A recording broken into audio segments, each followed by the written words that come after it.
오늘 우리에게 주시는 생명의 말씀은 사도행전 21장 17절에서 26절 말씀입니다. 옆에 분과 인사하시겠습니다. 주님의 이름으로 사랑합니다.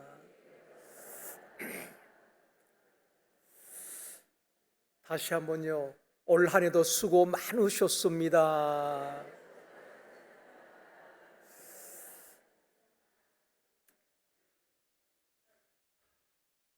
오늘은 2023년 마지막 날이면서 마지막 주일입니다. 올 한 해도 여러분 수고 많으셨습니다. 사도 바울은 하나님의 부르심을 받고 제1차, 2차, 3차 전도 원정을 다니면서 20년 가까이 숨가쁘게 달려왔습니다. 이제 예루살렘으로 입성을 하게 됩니다. 그동안 소아시아와 또 마게도니아 지역에 복음을 전할 때에 유대인들로부터 얼마나 많은 핍박과 고난을 받았습니까? 또 많은 사람들이 바울을 비난하고 오해할 때에 바울에게 마음에 큰 상처도 있었을 것입니다. 이석기 시인이 쓴 누가 그랬다. 풀잎에도 상처가 있고 꽃잎에도 상처가 있다고. 누가 그랬다. 상처 없는 사람은 없다고. 그저 덜 아픈 사람이 더 아픈 사람을 안아주는 거라고. 그렇습니다. 우리 가운데 상처 없는 사람은 아무도 없습니다. 성장 과정에 또 직장 생활을 하면서 올 한 해도 살아오면서 오해를 받거나 직장 동료들로부터 말로 인해서 상처를 받은 분들도 있을 것입니다. 또 교회에서 주일 하다 보면은 오해받고 상처받는 일들도 있습니다. 중요한 것은 누구에게 상처받았느냐 하는 것이 아니라 그 상처가 치유되었느냐 하는 것입니다. 요셉의 인생을 보면은 형들로부터 미움을 받고 구덩이에 던져지고 얼마나 많은 오해와 또 억울한 일을 당합니까? 요셉의 인생은 어쩌면 상처투성이었습니다. 그런데 나중에 형들을 다 용서하는 그 모습을 볼 때에 요셉은 상처를 받았지만 그 상처가 다 치유되었다는 것입니다. 예수를 믿어도 가족 간의 갈등이 잦고 교회와 직장에서 사람들과 계속 부딪히는 것은 치유받지 못한 상처 때문이기도 합니다. 때로는 우리가 사역을 할 때에 상처가 우리의 발목을 잡을 때가 있다는 것입니다. 샘터 가족들과 몇 명 안 되지만 부딪히고 마음 상한 일들도 있는 것입니다. 상처로 인하여서 그런 일들이 일어나고 있다는 것입니다. 이 시간 성령의 능력으로 상한 마음이 치유되어지고 하나님께서 허락하시는 2024년도에는 표대를 향하여서 힘있게 달려가는 저와 여러분이 되어지기를 주님의 이름으로 축원합니다. 오늘은 상처를 극복한 사명자라는 제목으로 말씀을 드리려고 합니다. 오늘 본문은 바울이 예루살렘에 입성하는 장면을 소개하고 있습니다. 예루살렘에 올라갈 때에 결박과 환란이 기다린다는 것을 알았습니다. 성령님께서 바울에게도 제자들에게도 또 선지자인 아가보에게도 다 알려주셨거든요. 알고 있지만은 바울은 예루살렘으로 올라가게 되는 것입니다. 모르고 가는 길이 아니라 알지만은 그 길을 피하지 않았다는 것입니다. 예루살렘으로 올라가게 되는 것입니다. 세상에서 제일 무서운 사람은 목숨을 건 사람입니다. 어떤 일에 목숨을 걸고 일하거나 또 그 일을 감당하는 사람들은 세상이 감당할 수가 없는 것입니다. 바울은 그렇게 고백했습니다.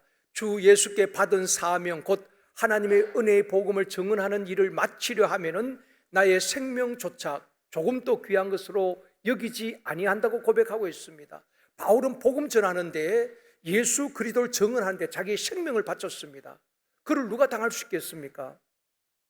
사람이 죽을 각오로 목숨을 걸면은 두려움이 없는 것입니다. 우리나라가 일본의 나라를 뺏기고 독립운동할 때에 김좌진 장군이 대한독립군단을 창설하게 되는 것입니다. 그때에 많은 젊은이들이 독립군이 되겠다고 지원을 하였습니다. 독립군이 되려면 세 가지 질문을 했다고 합니다. 첫 번째는 조국의 독립을 위해서 총에 맞아 죽을 각오가 되어 있는가? 또 얼어 죽을 각오가 되어 있는가? 굶어 죽을 각오가 되어 있는가? 세 가지 질문이지만은 조국을 위해서 죽을 각오가 되어 있는가, 그것을 물었다고 하는 것입니다. 거기에 확실하게 대답할 때에 독립군으로 선발을 했다고 합니다. 바울은 복음을 위해서 자기 생명까지도 아까워하지 아니하고 죽을 각오하고 복음의 정인된 삶을 살았던 것입니다. 또 바울은 내 몸에 예수의 흔적을 가졌다고 고백하고 있습니다. 아마 바울의 몸에 있는 흔적은 무엇이겠습니까? 돌에 맞은 흔적, 채찍으로 맞은 흔적. 아마 바울의 몸을 벗겨보면 성한 곳이 없을 것입니다. 몸의 흔적뿐 아니라 마음의 흔적도 있었을 것입니다. 수많은 사람들이 비난하고 이단이라고 말할 때 얼마나 마음의 상처를 입었겠습니까? 그런데 바울은 그 상처에 매여 있지 않았습니다. 그 모든 상처를 극복하고 뛰어넘고 표대를 향해서 달려가게 되는 것입니다. 지금까지도 그렇게 했고 이제 예루살렘을 향하여서 올라가고 있는 것 아니겠습니까?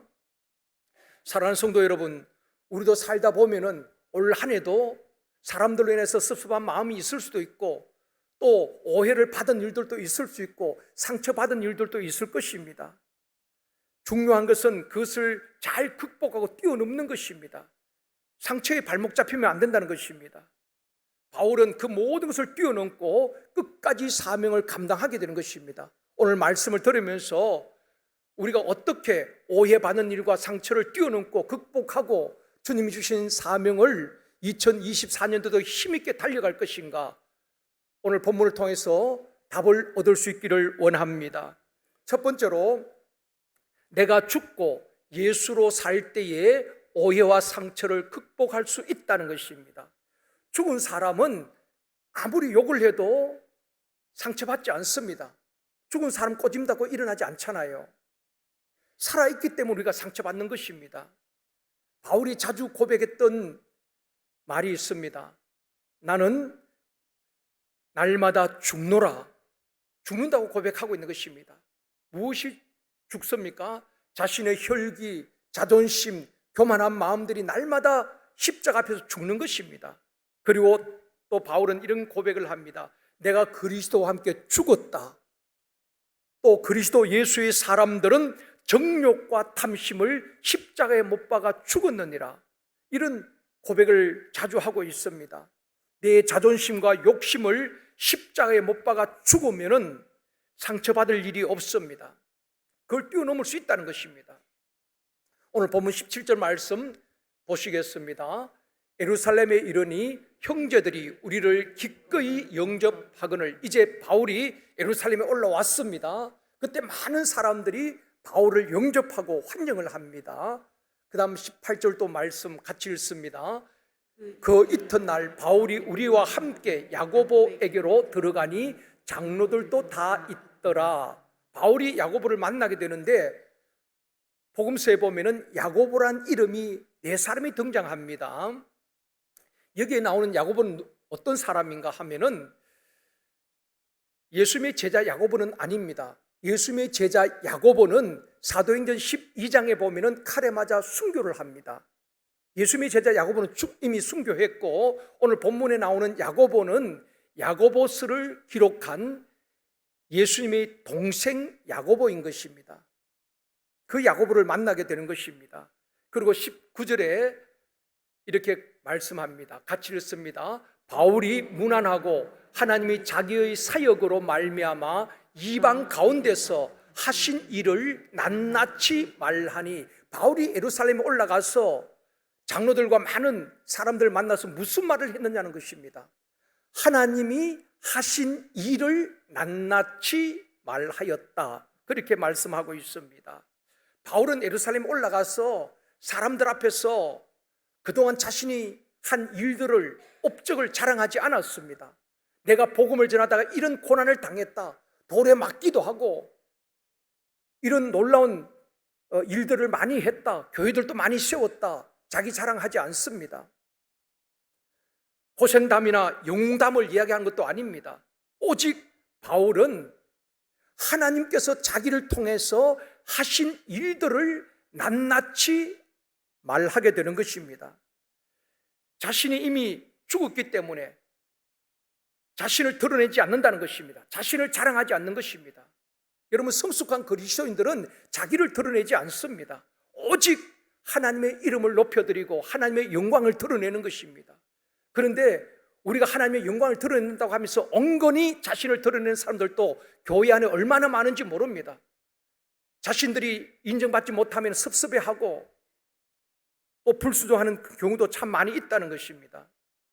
자기가 죽은 사람은 몇 가지 특징이 있습니다. 정말 내가 십자가에 죽은 사람들은 세 가지 특징이 있는데, 자기 자랑이 없다는 것입니다. 그리고 절망이 없고 상처가 없다고 합니다. 자기가 드러나기를 원하고 은근히 자기 중심적인 사람일수록 상처를 잘 받는다는 것입니다. 다른 사람이 나를 인정해 줘야 되는데 인정받지 못하면 또 상처받는 것입니다. 우리는 상처를 뛰어넘어야 되는 것입니다. 미국에 패션 포 크라이스트라는 선교 단체가 있습니다. 패션 포 크라이스트라는 것은 그리스도를 위해서 고난받는 사람, 뭐 그런 의미 아니겠습니까? 여기에 멤버들은 상처가 크게 없다는 것입니다. 상처를 받았지만 그 상처가 다 치유되었다는 것입니다. 이 선교단체에서는 선교사를 모집하고 뽑을 때에 질문을 하는데, 선교사로 얼마나 잘 준비가 되어 있는가, 그리고 어디서 훈련을 받았는가, 언어가 능통한가, 이런 것을 묻지 않는다고 합니다. 딱 한 가지를 묻는데, 예수 때문에 무슨 고난을 당했는가, 복음을 전하다가 어떤 고난을 당했는가, 그것을 기록하게 한다는 것입니다. 이미 그들은 예수를 위하여서 정말 죽기까지 각오한 그런 사람들이기 때문에 지금까지 예수님 때문에 당한 고난이 어떤 것인가, 그걸 기록하고 그것이 선발 기준이라고 합니다. 또 선교사로 선발되어지면 가르치는 것이, 예수님이 나를 위해 십자가에 죽으신 것을 믿는다면 내가 무엇을 하든지 그것을 헌신이라고 말할 수 없다, 이것을 가르친다는 것입니다. 맞는 말이지요. 우리 주님은 십자가에서 저와 여러분을 위해서 물과 피를 쏟으시고 모든 것을 다 주셨습니다. 그리고 우리를 구원해 주셨지 않습니까?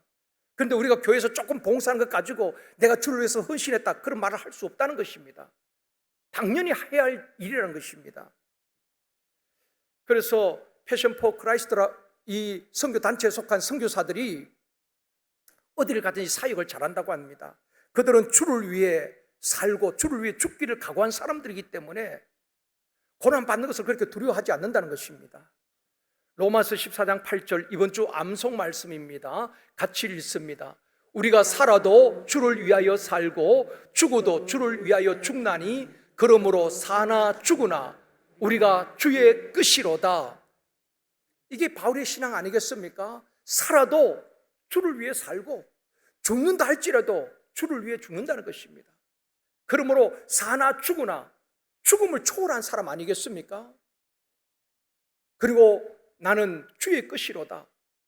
여러분, 주님의 끝이란 것은 무엇을 의미합니까? 주님의 끝이기 때문에 주님께서 끝까지 책임져 주시는 것입니다. 사명자는 우리 하나님께서 그 생명도 그 가정도 끝까지 책임져 주실 줄 믿습니다. 여러분, 우리는 우리 것을 얼마나 챙깁니까? 핸드폰도 여러분 내 것을 얼마나 챙기는지 모릅니다. 예수는 없이 살 수 있어도 핸드폰 없이 못 사는 시대 아니겠습니까? 교회 오다가도 핸드폰을 두고 오면은 예배 시간 늦더라도 다시 돌아갑니다. 그만큼 내 것을 소중히 여긴다 이 말이거든요. 우리는 주님의 것이라는 것입니다. 주님께서 끝까지 책임져 주실 줄 믿습니다. 살아도 주를 위해 살고 주를 위해 죽을 각오를 하고 사명을 감당하는 사람들이 말에 상처받고 넘어지고 쓰러지겠느냐는 것입니다. 넘어져도 다시 일어나는 것입니다. 사랑하는 성도 여러분, 상처에 발목 잡히면은 사역을 제대로 할 수가 없습니다. 우리가 샘터에서도 몇 명 안 되는데도 서로 마음 상하고 부딪히는 경우가 있습니다. 그래서 사역을 제대로 못하는 분들이 있습니다. 때로는 상처가 우리 발목을 잡는다는 것입니다. 이 시간 성령님의 만지심으로 상처가 치유되어지고 하나님께서 맡겨주신 사명을 붙들고 2024년도에도 표대를 향하여 힘있게 달려가는 저와 여러분이 되어지기를 주님의 이름으로 축원합니다. 두 번째로, 성령 충만하면은 오해와 상처를 극복할 수 있다는 것입니다. 예루살렘 교회는 성령의 강림으로 탄생하게 되는 것입니다. 사도행전 2장에 성령님이 임하게 되어지고 교회가 탄생하게 되는데, 그 예루살렘 교회에 3,000명, 5,000명이 막 밀려옵니다. 놀라운 역사가 일어났습니다. 2장에 나오는 예루살렘 교회와 오늘 본문 21장에 나오는 예루살렘 교회는 한 20년 가까이 시간적인 차이가 있습니다. 성령의 임재로 뜨거웠던 초대교회 예루살렘 교회는 복음이 예루살렘 교회 안에 머물러 있습니다. 여러분, 사도행전 7장까지 보면은 예루살렘 교회 안에 수만 명이 모였지만은 이 복음이 바깥으로 나가지 못하는 것입니다. 우리 하나님의 뜻은 무엇입니까? 우리 주님께서는 성천하시기 전에 제자들에게 이렇게 말씀하셨습니다. 성령이 임하면 너희가 권능을 받고 예루살렘과 온 유대와 사마리아와 땅 끝까지 이르러 내 증인이 되리라 말씀하셨거든요. 하나님의 뜻은 이 복음이 예루살렘에 머물러 있는 것이 아니라 예루살렘을 벗어나서 사마리아로, 온 유대로, 전 세계로 흩어져 전파되는 것입니다. 지금 또 진행형이잖아요. 땅 끝까지 복음이 전파되면 주님이 다시 오시겠다고 약속을 하셨습니다. 그런데 사도행전 7장까지 보면 이 복음이 예루살렘 교회 안에 머물러 있는 것입니다. 그러다 보니까 교회 안에 숫자는 많았지만 문제가 생기지 않습니까? 5장에 보면은 아나니아와 삽비라 부부가 성령을 속이다가 그 자리에서 죽게 되는 끔찍한 일이 벌어지게 되어지고, 또 사도행전 6장에 보면은 구제 문제로 성도들 서로 다투게 되는 것입니다. 이런 일들이 벌어지고 있는 것입니다. 고인물은 섞는다고 하지 않습니까? 성지순례 가면 우리가 꼭 가는 곳이 갈릴리 바다와 사해를 가게 되는 것입니다. 여러분, 갈릴리 바다는 물이 깨끗합니다. 꼭 고기들이 많이 살고 있고요. 그래서 물반 고기반이라고 할 만큼 그 갈릴리 바다에는 많은 고기들이 삽니다. 갈릴리 바다는 위에 헐몬산에서 흘러나오는 물을 받아가지고 또 사해로 흘러보내는 것입니다. 그러다 보니까 그 물이 늘 깨끗하고 생물들이 삽니다. 근데 사해는 죽은 바다죠. 사해 바다는 염분이 많아서 생물들이 살 수가 없는 것입니다. 물을 받기는 하는데 흘러보내지를 못하는 것입니다. 교회는 은혜만 받는 것이 아니라 또 세상을 향하여서, 열방을 향하여서 복음을 전하고 은혜를 흘러보내야 되는 것입니다. 예루살렘 교회는 그 복음이 교회 안에 갇혀 있는 것입니다. 그래서 사도행전 8장에 보면 하나님께서 예루살렘 교회에 큰 박해를 허용합니다. 박해가 있을 때에 사도들 외에는 다 예루살렘을 떠나게 되는 것입니다.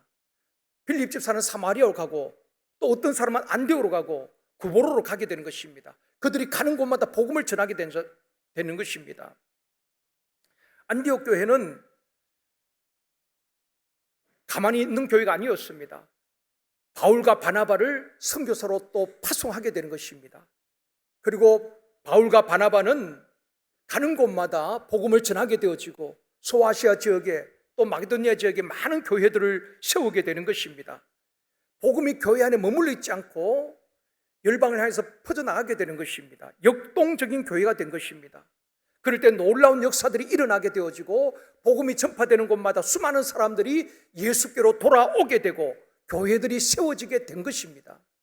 그런데 예루살렘 교회는 어떻습니까? 복음이 그 교회 안에만 머물러 있다 보니까 시간이 지날수록 교회는 침체되어지고 위축되어지는 것입니다. 사도행전 2장에 나오는 교회가 얼마나 아름다운 교회였습니까? 성령 충만한 초대교회 성도들은 서로 유무상통합니다. 니것 내것 따지지 아니하고 부유한 사람들이, 가진 사람들이 자신의 재물과 소유를 팔아서 사도들 발 앞에 가져다 놓고 사도들은 다 나누어 주는 것입니다. 하나님이 주신 것을 가지고 골고루 서로 함께 나누면서 살아가는 아름다운 모습을 보게 되는 것입니다.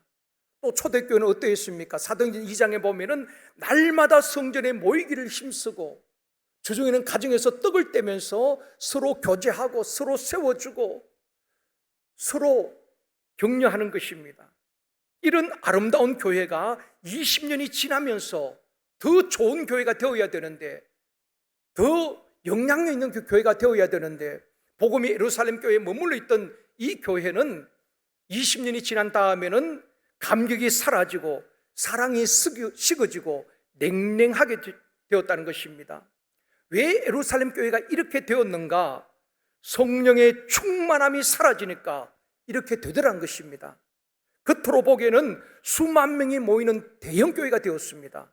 오늘 본문 20절에 말씀하고 있습니다. 같이 읽겠습니다. 그들이 듣고 하나님께 영광을 돌리고 바울더러 이르되, 형제여, 그대도 보는 바에 유대인 중에 믿는 자 수만 명이 있으니 다 율법의 열성을 가진 자라. 여러분, 당시에 이 예루살렘 교회는 수만 명이 모였다는 것입니다. 당시 인구 대비 대형 교회였습니다. 그런데 이들이 어떠한 사람들이었습니까?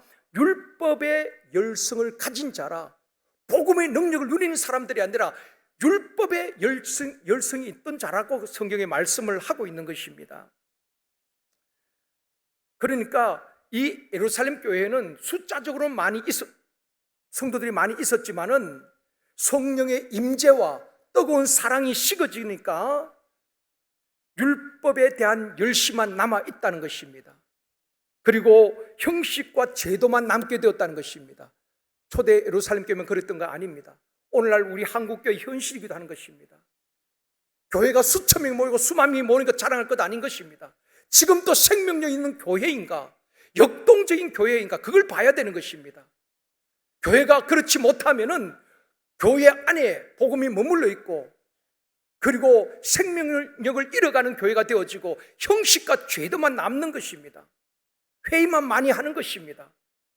성령이 임하는 교회가 아니라 사람들이 회의하고 결정하는 교회가 되어버리는 것입니다. 예루살렘 교회가 그렇지 않습니까?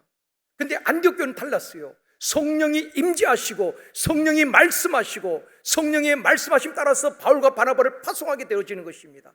그러니까 역동적인 교회가 되어지고, 바울과 바나바로 인하여서 소아시아 지역, 마게도니아 지역에 놀라운 역사들이 일어나고 있지 않습니까? 우리 제일성도교회가 우리만 좋은 교회가 되지 않기를 원합니다.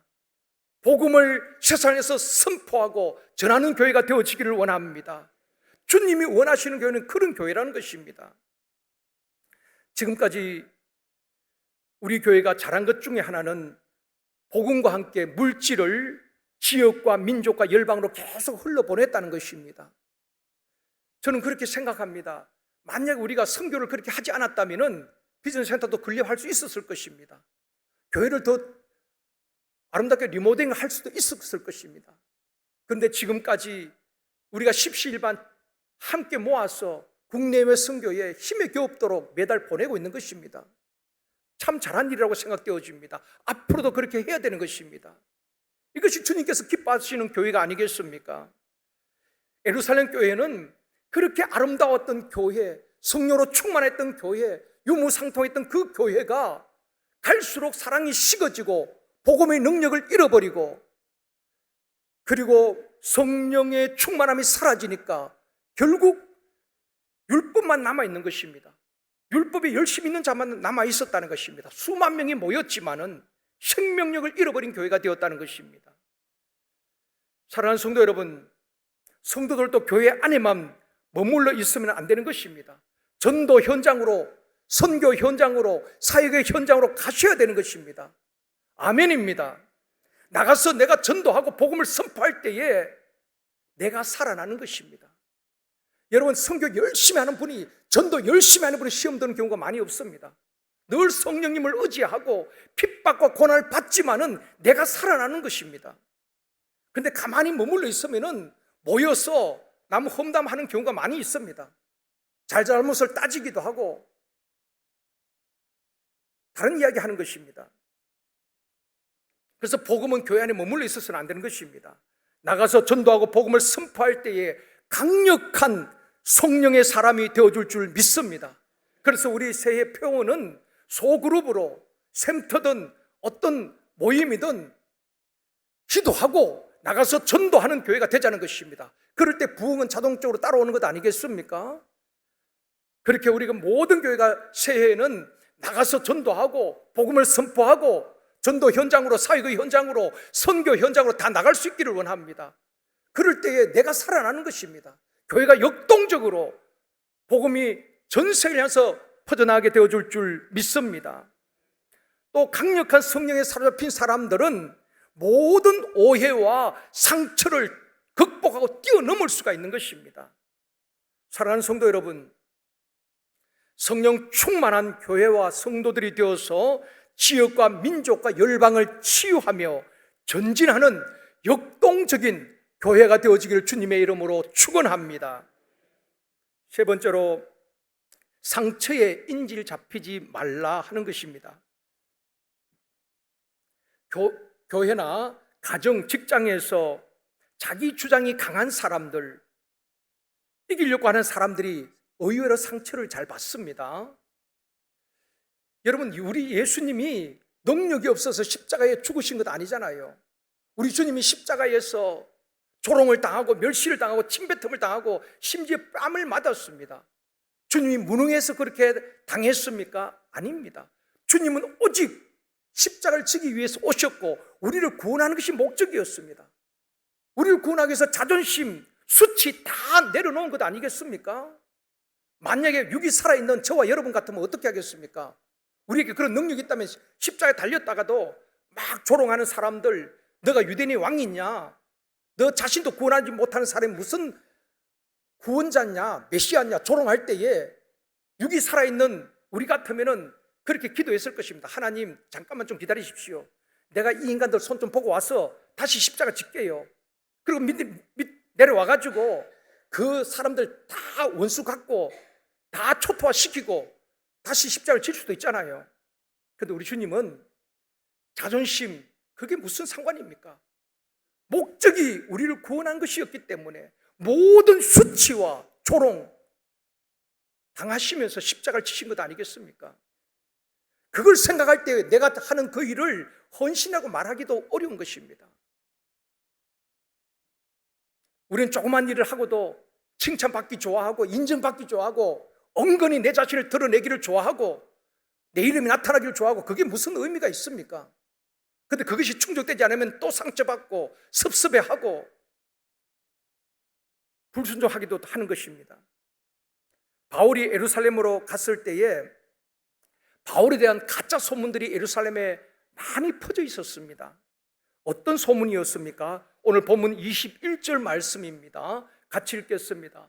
내가 이방에 있는 모든 유대인을 가르치되 모세를 배반하고 아들들에게 할례를 행하지 말고 또 관습을 지키지 말라 한다음을 그들이 들었도다. 지금 바울을 세워놓고 그들이 말하는 것입니다. 세 가지 이야기합니다. 모세를 배반했다, 바울이. 두 번째는 할례를 행하지 말겠다. 세 번째는 관습을 지키지 말라고 했다. 이것도 사실이 아닙니다. 그런데 그들이 들었도다. 사람들의 한두 사람의 말을 듣고 모든 예루살렘 사람들이 바울을 오해하고 바울을 나쁜 사람으로 생각했다는 것입니다. 여러분, 교회 안에서 제일 안 좋은 분들이 어떤 분인지 아셔요? 검증되지 않고 사실이라는 이야기를 가지고 자기 생각을 따라서 막 소문을 내는 사람, 참 좋지 못합니다. 그래서 다른 사람까지도 은혜 받지 못하게 하는 것입니다. 지금 예루살렘 교회가 그런 일들이 있었다는 것입니다. 여러분, 바울이 모세를 배반했나요? 율법을 지키지 않았습니까? 아닙니다. 오늘 본문 뒷부분에 보면은 바울이 율법을 지키는 것을 말씀하고 있습니다. 율법의 낫시린의 결례를 바울이 다 지킵니다. 이런 것을 볼 때 바울은 율법을 폐기하자는 사람이 아닙니다. 반율법주의자가 아니란 말입니다. 율법의 의로, 율법을 지킴으로 구원받을 사람이 없다고 말했지 율법 폐기론자가 아닌 것입니다. 오직 율법을 지킴으로 구원받을 사람은 아무도 없다. 오직 예수 그리스도 은혜로 구원받는다. 바울이 주장한 그것 아니겠습니까? 그런데 사람들은 바울은 모세를 배반했다, 율법을 배반했다, 율법을 지키지 않는 사람이라고 그렇게 거짓 뉴스가 퍼져 있었다는 것입니다. 또 한 가지는 할례를 행하지 못하겠다. 바울은 무할례주의자가 아닙니다. 사도행전 16장에 보면은 바울이 디모데를 데려다가 할례를 시킵니다. 할례를 행하게 해요. 그런데 사람들은 사실도 확인하지 아니하고 바울 그 사람 할례 받지 말라고 했다, 이런 가짜 뉴스로 인해서 바울을 공격에 빠뜨리려고 하는 것입니다. 그리고 관습을 지키지 못하게 했다. 바울은 그 관습을 지키지 않은 사람이 아닙니다. 관습을 따라서 행했던 사람이거든요. 이 세 가지 다 거짓 정보고 가짜 뉴스였습니다. 그런데 이런 소문을 듣고 예루살렘에 있는 모든 사람들이 바울에 대해서 오해를 하고 편견을 갖고 있었다는 것입니다. 여러분, 우리 교회에서 그걸 참 조심해야 되는 것입니다. 그래서 교회는 말만 조심해도 교회 문제 50% 다 해결된다 그러지 않습니까? 여러분, 은혜가 되지 않는 말은 좀 삼가는 것이 좋습니다. 그러자 어떤 일이 벌어집니까? 사도행전 24장 5절입니다. 같이 읽겠습니다. 우리가 보니 이 사람은 전염병 같은 자라 천하에 흩어진 유대인을 다 소유하게 하는 자요 나사렛 이단의 우두머리라. 바울을 두고 한 말이거든요. 드둘로라는 변론자가 있었습니다. 드둘로라는 사람이 있었는데 이 사람이 바울을 고소를 합니다. 고소를 하는데 뭐라고 고소하는가 하면 이 바울은, 이 사람은 전염병 같은 사람입니다.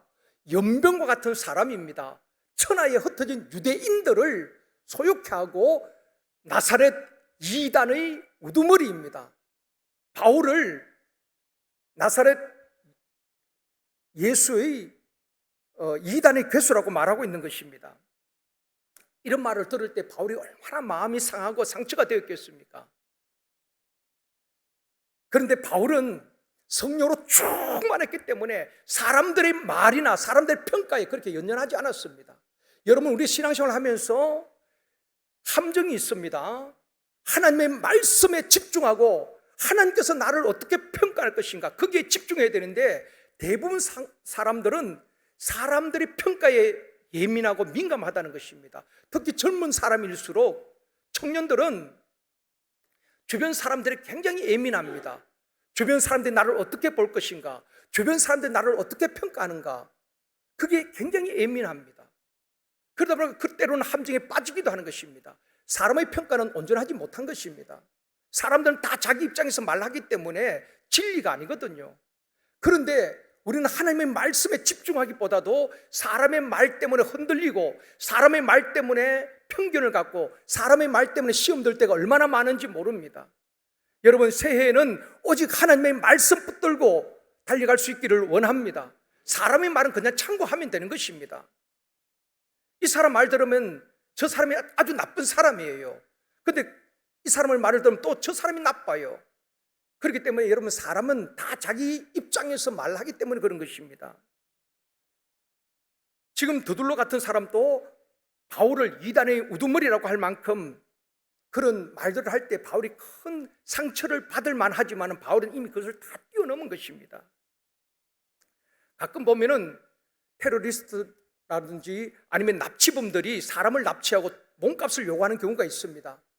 얼마 전에도 우리나라 나이지리아에서 우리나라 교민들이 납치가 되어서 몸값을 지불했는지는 모르겠습니다. 어제 풀려났잖아요.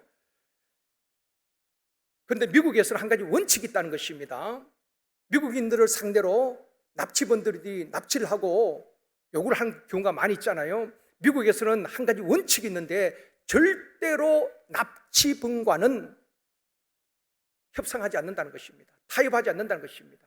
테러리스트와는 절대로 몸값을 지불하지 않는다는 것이 미국의 원칙이라는 것입니다. 왜냐하면은 한번 몸값을 지불하고 타협하게 되어지면은 전 세계에 흩어져 있는 미국인들이 잠재적인 인질이 될 가능성이 많다는 것입니다. 그렇잖아요. 만약에 누구를 인질로 잡아가지고 몸값을 100만 불을 요구했습니다. 그 사람을 살리기 위해서 100만 불을 줬어요. 그러면 테러리스트들이 전 세계에 있는 미국인들을 다 인질로 잡아서 몸값을 요구한다는 것입니다. 잠재적인 인질이 된다는 것입니다. 그래서 미국은 한 가지 원칙을 세우고 있는데 절대로 테러범과는 협상을, 타협을 하지 않는다는 것입니다. 몸값을 지불하지 않는다는 것입니다. 몇 명이 희생되더라도 그것으로 통하지 않는다는 것을 보여준다는 것입니다. 그러면 그들이 몸값을 요구했다가 몸값을 지불하지 않으니까 사람을 납치해도 소용이 없구나. 몇 명이 희생되더라도 절대로 몸값을 지불하지 않는다는 것입니다. 무엇을 말씀드리고 싶은가 하면은 마귀는 우리를 인질로 잡는다는 것입니다. 무엇으로? 상처로 인질을 잡을 때가 많이 있는 것입니다. 누구 때문에 상처를 받았다고, 누구 때문에 섭섭하다고, 누구 때문에 교회 다니기 싫다고, 누구 꼴 보기 싫어서 교회를 떠나고 싶다고. 죄송하지만 그런 분들은 아직 신앙이 어린 아이인 것입니다. 베이비 크리스찬이에요. 안타까운 것은 그렇게 열심히 새벽기도 하고 그렇게 열심히 오랫동안 30년 40년 신앙생활을 하고 그렇게 기도를 많이 했는데도 아직도 누구 때문에라고 말하는 것입니다. 마귀에게 계속 인질로 잡히고 있다는 것입니다. 마귀는 우리를 포로 삼는 거예요. 예수님은 마귀의 포로된 자를 다 그 결박을 끊어주심에도 불구하고 상처 때문에 또다시 포로가 되는 것입니다. 유대 종교 지도자들이 또 유대인들이 바울을 연병 같은 사람이라고, 이단의 우두머리라고, 하나님을 배반한 사람이라고 바울의 마음을 괴롭게 하고 상처를 주었습니다. 그런데 바울은 그 사람들의 평가나 사람들의 말에 예민하게 반응하지 않았어요. 우리는 사람들의 말에 너무 예민합니다. 오히려 하나님의 말씀에는 둔해요. 하나님의 말씀이 그렇게 말씀하셨음에도 그 말씀에는 둔한데 사람의 말 한마디에 얼마나 영향을 받는지 모릅니다. 예민하게도 반응을 합니다. 좀 좋은 소리 듣고 칭찬의 말을 들으면 우쭐하기도 하고 조금 잘못에 대해서 지적을 하면 의기소침하기도 하고 상처받기도 한다는 것입니다. 사랑하는 성도 여러분, 사람의 말은 참고만 하면 되는 것입니다. 우리가 모든 사람들로부터 칭찬을 받고 우리 목사님, 우리 장로님 최고라고 칭송을 받는다 할지라도 우리 주님께서 너는 너 상을 다 받았느니라 그렇게 말씀하신다면 그 비참한 것 아니겠습니까?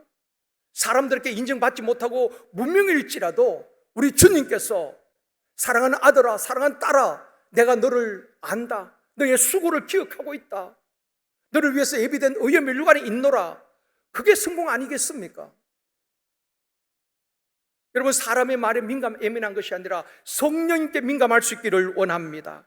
오직 예수 그리스도만 바라보고 사명에 사로잡혀서 2024년도도 오직 믿음의 주요 온전케 하신 예수를 바라보고 달려가는 역동적인 신앙인이 되어지기를 주님의 이름으로 축원합니다.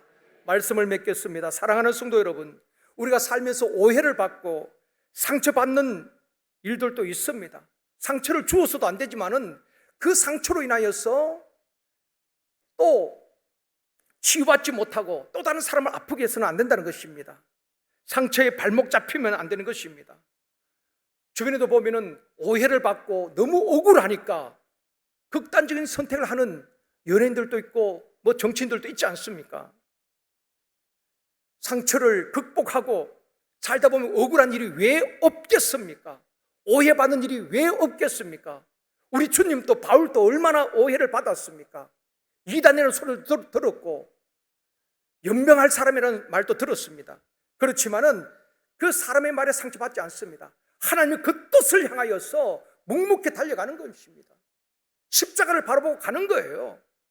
수많은 태클이 있어도 그것을 뛰어넘는 것이 그리스도는 아니겠습니까? 세계 유명한 선수들 보십시오.